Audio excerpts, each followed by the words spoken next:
আল্লাহ যখন কাউকে ভালোবাসে তখন তার শরীরে 4টি নিশানা পাওয়া যায়, অর্থাৎ 4টি আলামত যদি আপনার শরীরে থাকে মনে করবেন আল্লাহ আপনাকে ভালোবাসে।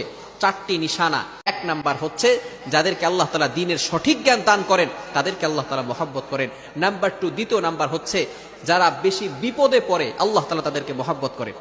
যার শরীরে দেখবেন একের পর এক বিপদ আসতেছে, অসুস্থতা আসতেছে, বারবার বিপদ, একের পর এক বিপদ, একটা বিপদ যাওয়ার পর পরে আরেকটা বিপদ আসতেছে, আপনি হতাশ হবেন না প্রিয় ভাই। আল্লাহ তাআলা আপনাকে ভালোবাসেন।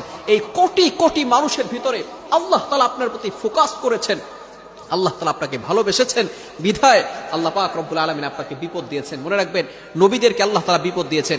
ইব্রাহিম আলাইহিস সালাম খলিলুল্লাহ এবং মিল্লাত আবিকুম ইব্রাহিম, যিনি সকল মুসলিম উম্মাহের সকল মুসলমানদের পিতা এবং সকল মুসলমানদের লিডার নেতা, সুতরাং ইব্রাহিম আলাইহিস সালামকে আল্লাহ তাআলা সবচেয়ে বেশি কষ্ট দিয়েছেন।